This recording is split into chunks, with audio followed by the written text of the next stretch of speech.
Welcome to new Excel coaching class ಐಗಳಿ ಆತ್ಮೀಯ ಸ್ಪರ್ಧಾ ಮಿತ್ರರೇ, ನಾನು ನಿಮ್ಮ ಪ್ರೀತಿಯ ಬನಸ್ ಸರ್. ಇವತ್ತಿನ ದಿನ ಲಾಸ್ ಆಫ್ ಎಕ್ಸ್ಪೋನೆಂಟ್ಸ್ ಬಗ್ಗೆ ಡಿಸ್ಕಷನ್ ಮಾಡೋಣ. ನೋಡಿ, ಫಸ್ಟ್ ಎಕ್ಸ್ಪೋನೆಂಟ್ಸ್ ಅಂದ್ರೆ ಏನಂತ ಅರ್ಥ ಮಾಡ್ಕೊಳ್ಳೋಣ. Exponents here general example a to the power n ಅನ್ನ ತಗೋತಾ ಇದ್ದೇನೆ.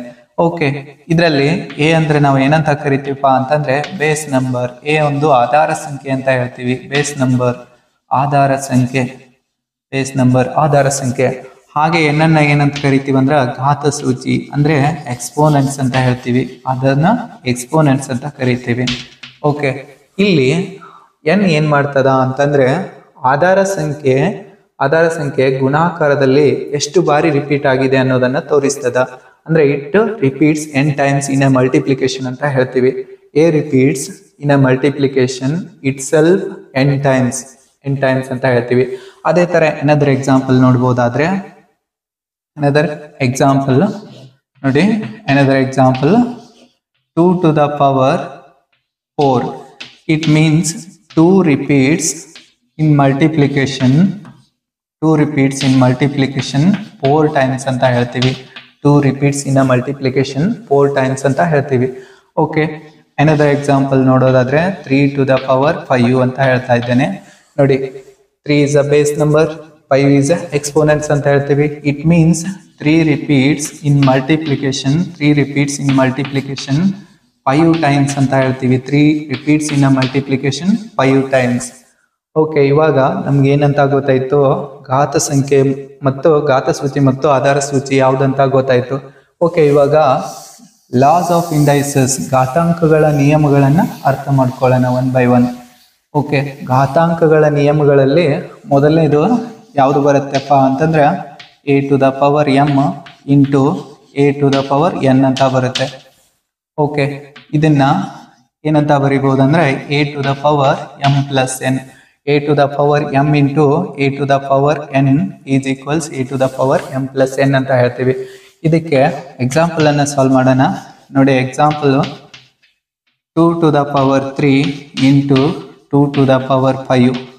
Okay, here these two numbers having same base number ಅಂತ ಹೇಳ್ತೀವಿ. ಇಲ್ಲಿ 2 ಇದೆ, ಇಲ್ಲಿ 2 ಇದೆ. ಆಮೇಲೆ ಘಾತ ಸೂಚಿ ನೋಡಿ, exponents here 3 is a exponent, 5 is a exponent.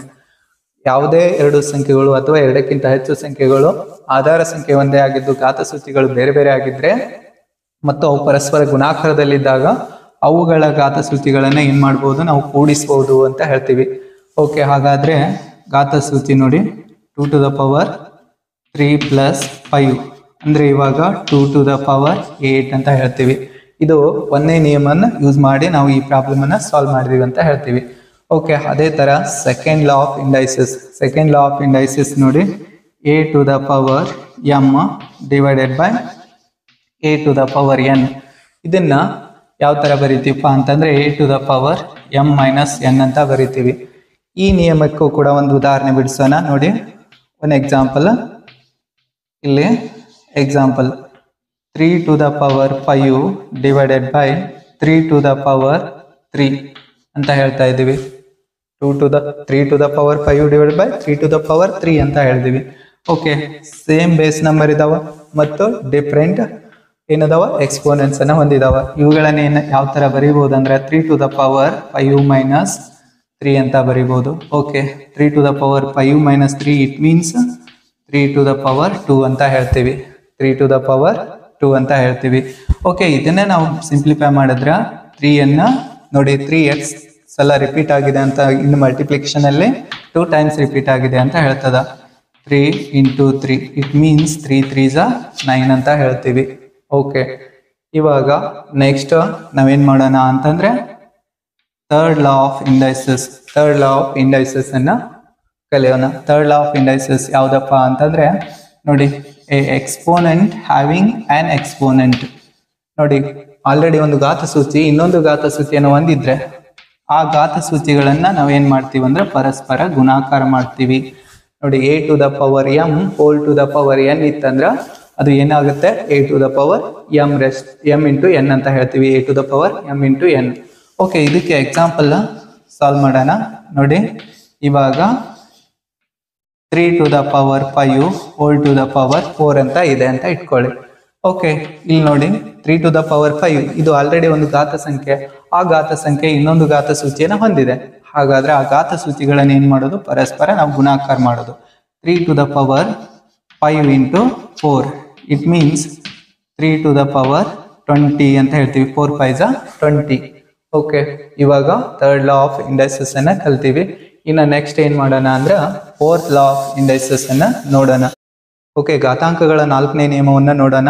ನೋಡಿ, ಎರಡು ಸಂಖ್ಯೆಗಳು ಒಂದೇ ಘಾತ ಸೂಚಿಯನ್ನು ಹೊಂದಿದ್ರೆ, ಎರಡು ಸಂಖ್ಯೆಗಳು ಎ ಮತ್ತು ಬಿ ಎರಡು ಸಂಖ್ಯೆಗಳದಾವ, ಅವು ಒಂದೇ ಘಾತ ಸೂಚಿಯನ್ನು ಹೊಂದಿದ್ರೆ ಆ ಘಾತ ಸೂಚಿಯು ಎರಡೂ ಸಂಖ್ಯೆಗಳಿಗೆ ಸಂಬಂಧಪಟ್ಟಿರ್ತದ ಅಂತ ಹೇಳ್ತೀವಿ. ನೋಡಿ, a⁻m into b⁻m, a into b whole ಆದಾಗ a⁻m ಇಂಟು b⁻m ಅಂತ ಹೇಳ್ತೀವಿ. ಇಲ್ಲಿ ಎಕ್ಸಾಂಪಲ್ಸ್ ಅನ್ನ ನಾವು ನೋಡೋದಾದ್ರೆ, ಇವಾಗ 3 ಇಂಟು 5 ಹೋಲ್⁻3 ಅಂತ ಇದೆ ಅಂತ ಇಟ್ಕೊಳ್ಳಿ. ನೋಡಿ, 3 into 5 2 different numbers having same base number, same exponent number ಅಂತ ಹೇಳ್ತೀವಿ. 3 and 5 having same exponent number, it means 3⁻3 into 5⁻3 ಅಂತ ಹೇಳ್ತೀವಿ. ಓಕೆ, ಇವಾಗ ನಾವು ಫಿಫ್ತ್ ಲಾ ಆಫ್ ಎಕ್ಸ್ಪೋನೆಂಟ್ ಅನ್ನ ನೋಡೋಣ. ಫಿಫ್ತ್ ಲಾ ಆಫ್ ಎಕ್ಸ್ಪೋನೆಂಟ್ ಏನ್ ಹೇಳ್ತದಪ್ಪ ಅಂತಂದ್ರೆ, ನೋಡಿ, ಎರಡು different numbers, 2 different numbers are in division and having same exponent. ನೋಡಿ, ಎ ಮತ್ತು ಬಿಗಳು ಭಾಕಾರದಲ್ಲಿದಾವ ಮತ್ತು ಅವುಗಳ ಒಂದೇ ಘಾತ ಸೂಚಿಯನ್ನು ಹೊಂದಿದಾವ.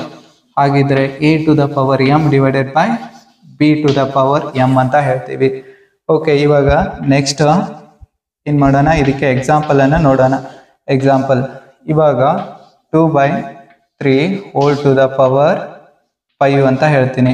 It means 2⁻5 divided by 3⁻5. Okay, this one is a fifth loss of exponent ಅಂತ ಹೇಳ್ತೀವಿ. ನೆಕ್ಸ್ಟ್ ಸಿಕ್ಸ್ತ್ ಒನ್ ನೋಡಿ. ಇವಾಗ sixth one, any number two the power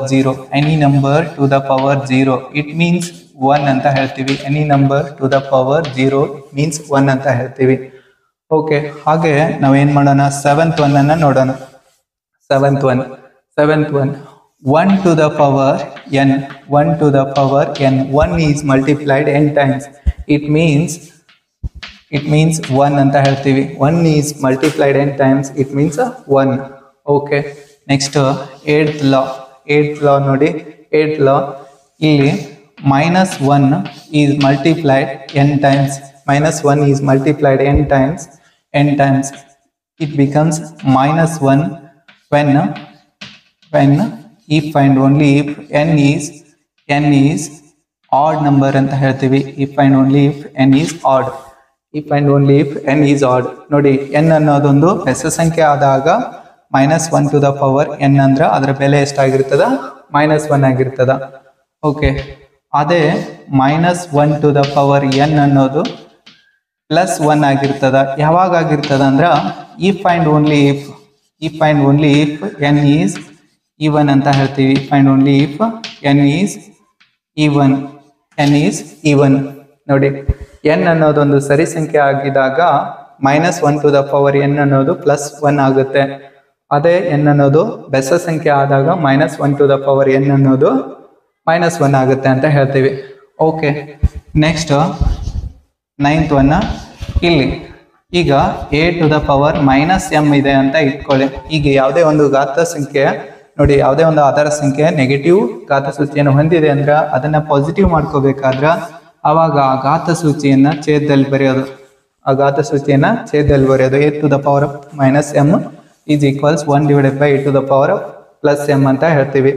ಅದೇ ನೆಕ್ಸ್ಟ್ 10th ಒನ್ ನೋಡಿ. 10th ಒನ್, ಘಾತ ಸೂಚಿ ಪ್ಲಸ್ ಇದ್ದದ್ದು ನೆಗೆಟಿವ್ ಮಾಡ್ಬೇಕಾದ್ರೆ 1 divided by a to the power -m ಅಂತ ಹೇಳ್ತೀವಿ. ಓಕೆ, ಇವಾಗ ನೆಕ್ಸ್ಟ್ 11th ಒನ್. ಇಲ್ಲಿ ಸ್ಕ್ವೇರ್ ರೂಟ್ ಆಫ್ a ಇದೆ ಅಂದ್ರೆ ಇದನ್ನ ನಾವು ಘಾತ ರೂಪದಲ್ಲಿ ಬರಿಬೇಕಾದ್ರೆ ಹೇಗೆ ಬರಿತೀವಿ ಅಂದ್ರ a to the power 1/2 ಅಂತ ಬರಿತೀವಿ. ಸ್ಕ್ವೇರ್ ರೂಟ್ ಆಫ್ a ಇತ್ತಂದ್ರ ಅದನ್ನ a to the power 1/2 ಅಂತ ಬರಿತೀವಿ. ಹಾಗೆ ನೆಕ್ಸ್ಟ್ 12th ಒನ್ ನೋಡಿ. ಕ್ಯೂಬ್ ರೂಟ್ ಆಫ್ a ಇತ್ತಂದ್ರ ಇದನ್ನ ಹೇಗೆ ಬರಿತೀವಪ್ಪ ಅಂತಂದ್ರೆ ಘಾತ ರೂಪದಲ್ಲಿ a ಟು ದ ಪವರ್ 1/3 ಅಂತ ಬರಿತೀವಿ. ನೋಡಿ, ಕ್ಯೂಬ್ ರೂಟ್ ಆಫ್ a ಇತ್ತಂದ್ರ ಅದನ್ನ ಘಾತ ರೂಪದಲ್ಲಿ ಬರೆದ್ರ a ಟು ದ ಪವರ್ 1/3 ಆಗುತ್ತೆ.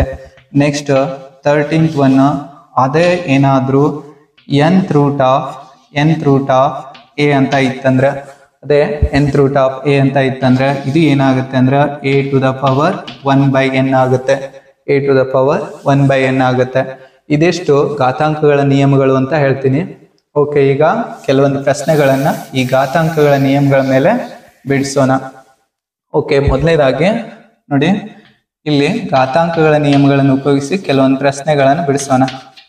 ಒಂದನೇ ಕ್ವಶನ್ ಏನಿದೆಪ್ಪ ಅಂತಂದ್ರ 2 to the power 3/5 into 2 to the power 2/3 ಅಂತ ಇದೆ. ನೋಡಿ, 2 to the power 3/5 into 2 to the power 2/3 ಅಂತ ಇದೆ. ಇವು ಏನಾಗಿವೆ ಅಂದ್ರೆ ಆಧಾರ ಸಂಖ್ಯೆ ಒಂದೇ ಆಗಿದ್ದು ಘಾತ ಸೂಚಿಗಳು ಬೇರೆ ಬೇರೆ ಆಗಿವೆ. ಹಾಗಾದ್ರೆ ನಾವು ಘಾತಾಂಕಗಳ ಮೊದಲ ನಿಯಮವನ್ನ ಫಾಲೋ ಮಾಡೋಣ. ನೋಡಿ, ಘಾತಾಂಕಗಳ ಮೊದಲ ನಿಯಮ a to the power m into a to the power n is equal a to the power m plus n ಅಂತ ಹೇಳ್ತೀವಿ. ಇದು ಘಾತಾಂಕಗಳ ಮೊದಲ ನಿಯಮ. ಈ ಮೊದಲ ನಿಯಮವನ್ನು ಅಪ್ಲೈ ಮಾಡಿ ನಾವು ಈ ಪ್ರಾಬ್ಲಮ್ ಅನ್ನ ಸಾಲ್ವ್ ಮಾಡೋಣ.